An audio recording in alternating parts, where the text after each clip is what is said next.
Bom, essa canção é A Voz dos Arrais, uma das minhas músicas favoritas dos Arrais.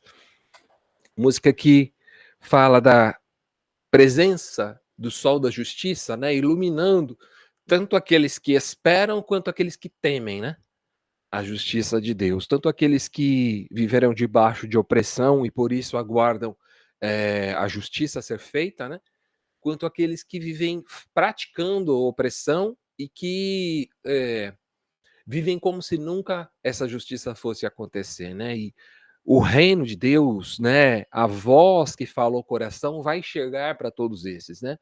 Todos eles serão confrontados, né? Os oprimidos e os opressores, né? Os pobres e os ricos, os arrogantes e os humildes, né? Todos eles verão a Cristo face a face e a Bíblia diz que todo olho verá e todo joelho se dobrará diante dele, né?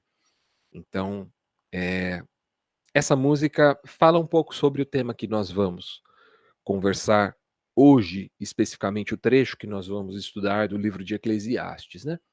Até aqui, o pregador levou a gente numa jornada intensa, né? Se eu for pensar, foram só 3 reuniões, mas passamos por assuntos muito densos, muito profundos, né? Primeiro, estabeleceu um raciocínio, uma ideia de que a vida debaixo do sol é vaidade, um ciclo de repetição que não tem sentido em si, né? Daí depois ele mostrou que a busca por prazer, riqueza, poder, né, e inclusive por sabedoria, elas também não dão sentido a essa existência, né? São buscas vazias também nessa existência. Daí na semana passada nós vimos que um facho de luz sobre essa existência vazia é a sabedoria de não querer controlar o tempo, né? De entender que nós somos, nós vivemos o tempo que vivemos, nós estamos no lugar onde estamos e que reconhecer os momentos felizes são vislumbres do reino de Deus e da beleza de Deus, do amor de Deus por nós. Ao mesmo tempo, passar pelos momentos tristes. Ao passar pelos momentos tristes, nós podemos ter a ciência de que eles são passageiros, né, de que eles não vão durar para sempre. Então, essa ciência, esse reconhecimento desses ciclos da vida, nos leva a uma vida de satisfação, ainda que ela não seja uma vida só de alegria, seja também de tristeza, mas ela é uma vida que nos permite viver o momento em que estamos, entendendo que não somos senhor do tempo, né, não controlamos aquilo que acontece. E como um sinal da eternidade para a qual nós fomos criados, né? O autor de Eclesiastes vai dizer que Deus plantou a eternidade no coração do ser humano, e é por isso que nós nos sentimos sempre incompletos nessa existência limitada, né, temporal. Mas se Deus é soberano, se é ele que controla todas as coisas, inclusive o tempo, por que existe tanta dor no mundo? Aqui, o pregador de Eclesiastes, que até então estava focado na própria experiência, em si mesmo, nesse momento ele passa a olhar para fora. Ele sai da sua própria carne, né, do seu próprio sapato, e ele se depara com a dor mais cruel e desnecessária. A dor de um ser humano provocada por outro ser humano. Hoje, a gente vai ver a tese do pregador se tornar ainda mais grave. A vaidade da vida é exponencialmente agravada pela maldade, pela inveja e pela solidão. Então o pregador abre o capítulo 4, né, com uma imagem desoladora. Ele diz assim, inclusive esse trecho está numa música que eu gosto muito do Fruto Sagrado também. Vi todas as opressões que se cometem debaixo do sol. Vi lágrimas dos oprimidos, e não havia quem os consolasse. Eclesiastes 4:1. A dor mais profunda não é a dor que vem da natureza, de uma fatalidade, de um tempo de chorar, de um tempo de né, perder, mas é a dor sem consolo, causada por um opressor. Essa é a pior dor que a gente pode sofrer. Não é a dor da doença, mas é a dor do descaso com a doença. Essa opressão não é causada pelo caos, não é uma fatalidade. É, ela é causada por um ato frio e calculado. O maior exemplo bíblico disso, que a gente pode chamar de possessão pragmática, está lá quando Judas entrega Jesus. Lucas 22, 3, né? Ali ele está possuído. Jesus fala, né? Que ele foi tomado, o autor do evangelho fala que ele foi tomado pelo demônio, pelo diabo. Mas ele não se transforma em um louco, ele não rola no chão gritando, babando, se contorcendo, não muda a voz para falar grosso assim, para dizer que é uma voz demoníaca. Não. Ao invés disso, o diabo transforma Judas em um negociador. Judas não estava num frenesi, ele estava numa mesa de negociação para vender um homem inocente por 30 moedas de prata. Um preço de mercado de um escravo na época, né? A possessão não levou Judas à loucura, mas a um cálculo frio e oportunista. Ele foi motivado pelo lucro.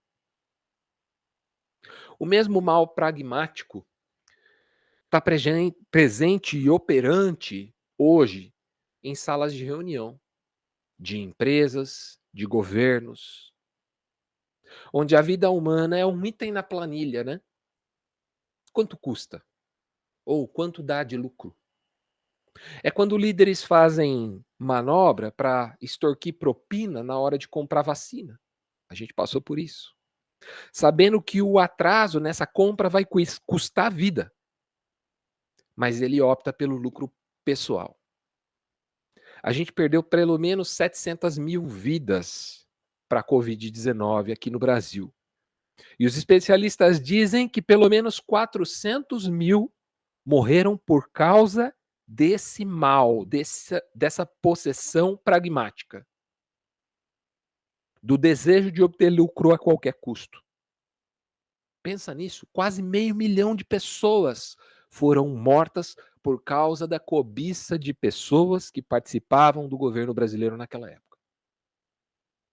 O mal pragmático também aparece quando, por exemplo, defendem o extermínio em Gaza, né?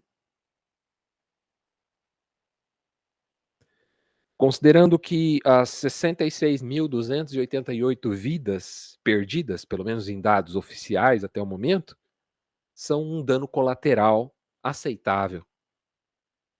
Dessas, mais de 50 mil eram pessoas que não tinham qualquer ligação com o Hamas. Pessoas inocentes. A maior parte delas crianças e mulheres. Também esse mal pragmático ocorre quando crimes ambientais são praticados deliberadamente e ignorados para maximizar o lucro, terminando naquilo que a gente viu em Brumadinho, né? 272 mortes, ou também em Mariana, 19 mortes. Isso sem falar no prejuízo ambiental gerado por esses desastres e a fome produzida, porque esses vazamentos contaminaram rios, mataram peixes, as pessoas não podem se alimentar mais daquilo que pescavam. É uma população ribeirinha, uma população que está acostumada a viver daquilo que o rio dá. A gente poderia citar ainda a exploração laboral, né? Pessoas que estão em regime análogo à escravidão, à pejotização, à criminalização do pobre, à estigmatização do morador de rua, a xenofobia com os estrangeiros, a homofobia, o racismo, o sexismo e todo tipo de violência cometida com vistas à obtenção de algum lucro ou manutenção de um status social que privilegia os poderosos e oprime os vulneráveis. O lamento do pregador, em Eclesiastes 4, de 1 a 3, é sobre o cinismo do opressor. O opressor é um cínico. O mal mais assustador é o mal prático, aquele que calcula o sofrimento e pensa se vale a pena ou não. Ele vende o sofrimento pelo melhor preço. Por isso, a vida debaixo do sol é tão dura. E o pregador chega a dizer que o morto é mais feliz do que o vivo. Olha só, era melhor nunca ter nascido. Em seguida, o pregador ataca o motor da ambição, que é a inveja. Ele observa que todo o trabalho e todo sucesso, Eclesiastes 4:4, são muitas vezes motivados pela competição e pela inveja ao próximo. A corrida para ter um carro melhor, um título mais alto, a casa maior, não é sobre uma realização pessoal, não é sobre um sonho pessoal, mas sobre superar o meu vizinho. Essa competição vazia é uma forma de loucura, uma vaidade que nos consome e nos priva do descanso. Ou seja, além de eu oprimir o outro, eu ainda me envolvo numa luta inglória, que vai me levar ao completo desastre. O pregador contrapõe isso com o valor do contentamento. Ele diz lá em Eclesiastes 4:6: mais vale um punhado de descanso do que 2 punhados de trabalho com preocupação correndo atrás do vento. O trabalho movido pela inveja é revel. A gente viu na semana passada, né? Aliás, na semana retrasada, revel é o que é passageiro, é como uma nuvem, é aquilo que se dissolve. Já o trabalho feito com contentamento é paz e é dom de Deus. E então o pregador se volta para um trabalhador solitário que acumula riquezas, mas que não tem ninguém para compartilhar. Eclesiastes 4:7 e 8. O seu trabalho não tem sentido porque ele não tem um propósito relacional. A sua relação é unicamente como competidor. É como quem se compara a outro e não como quem compartilha com o outro. A solidão é uma maldição e transforma todo o nosso esforço em esforço inútil. Eu trabalho para ter mais, mais do que ele. Mas o que eu faço com esse mais? Não importa. O que eu quero é só ter mais do que ele. O texto então se torna um hino à comunidade, aos relacionamentos intencionais. Primeiro ele diz que é melhor serem 2 do que um, verso 9, né? É muito citado em casamentos, né? Porque tem melhor recompensa do seu trabalho. É melhor ganhar e compartilhar do que ganhar para si só para ter mais do que o outro. Daí no verso 10 ele diz que se um cair, o outro levanta o seu companheiro. A vida é arriscada e a gente precisa de apoio. A gente precisa apoiar e ser apoiado. E por fim, no verso 12, ele diz que o cordão de 3 dobras não se quebra facilmente. E o terceiro cordão, né? Cordão de 3 dobras, para nós, esse terceiro é a presença do próprio Deus no nosso meio. Uma vez que nós estamos em 2 no mesmo propósito, Deus participa dessa comunhão e Ele está conosco. Ele é quem torna essa relação inquebrável. A resposta de Deus para a opressão, a inveja, a futilidade da competição, não é a fuga pessoal, mas o poder do relacionamento. A vida ganha sentido quando é compartilhada e vivida em unidade.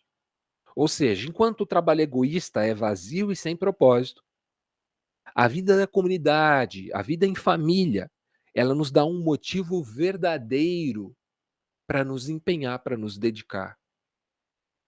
O nosso trabalho deixa de ser vão, deixa de ser vazio, deixa de ser correr atrás do vento e passa a ser o trabalho de construir uma relação, o trabalho de cuidar de alguém, de amparar alguém na sua necessidade, o trabalho de servir. Jesus, em seu ministério, nos revelou isso na prática. Porque, acima de tudo que Jesus fez, o que ele mais fez foi se relacionar.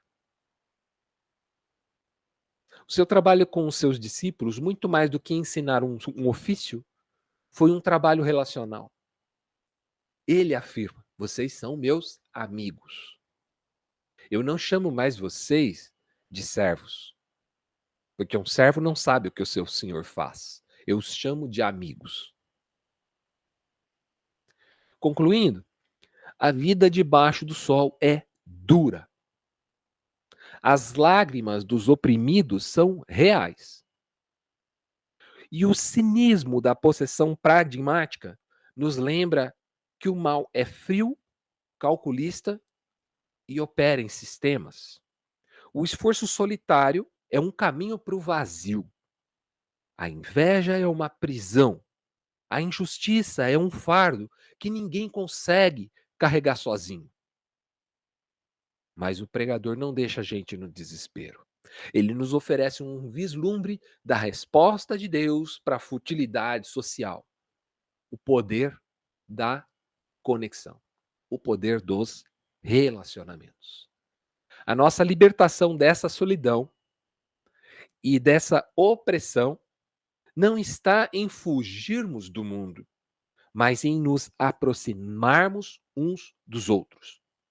A resposta para a fragilidade de ser um é poder ser dois.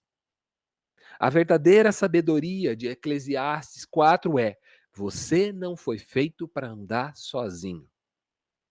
O cordão de 3 dobras é a nossa resposta. O terceiro fio é aquilo que confere uma força inquebrável. E para nós, esse terceiro fio é Deus que se importa com essa conexão, que se importa com a nossa resistência e que participa da nossa própria vida. É a presença do Espírito Santo no meio da nossa comunhão. A catarse não está no entendimento, mas sim na decisão que a gente toma a partir dessa compreensão. Chega de ser um trabalhador só por inveja, só querendo ter mais do que o outro. Chega de ser um acumulador em solidão, que não consegue nem usar aquilo que guardou. Chega de sofrer sem levantar a mão e pedir ajuda. A única maneira de derrotar esse mal calculado é com amor intencional. Hoje a sua resposta ao vazio e à opressão está em uma ação. Quem é a sua dobra?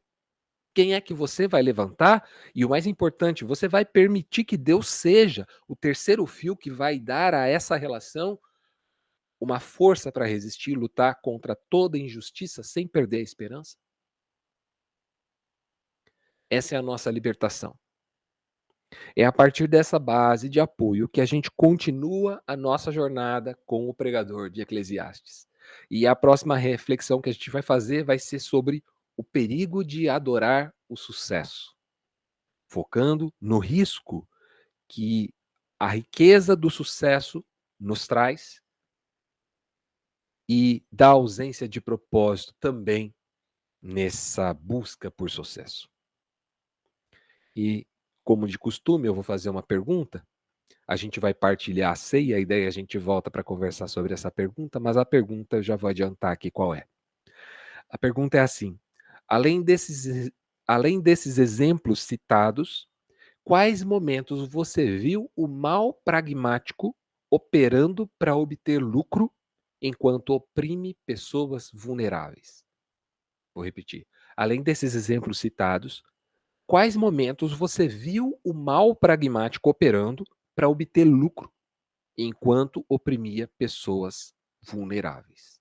E a gente vai para a ceia. Quando a gente voltar, já sabe, se alguém já estiver respondendo, aguarda e levanta a mão. Se ninguém estiver falando, pode abrir o microfone e compartilhar. Que bom que você chegou até aqui.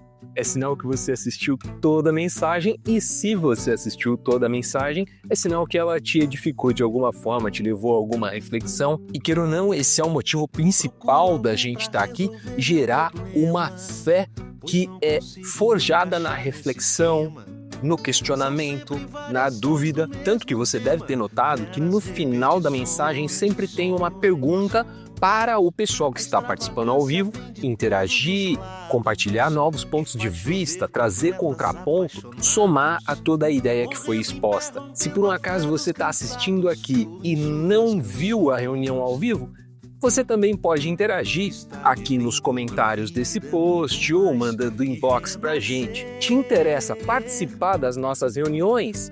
É muito fácil. Essas reuniões acontecem totalmente online, então você pode participar de qualquer lugar do Brasil pelo Google Meet.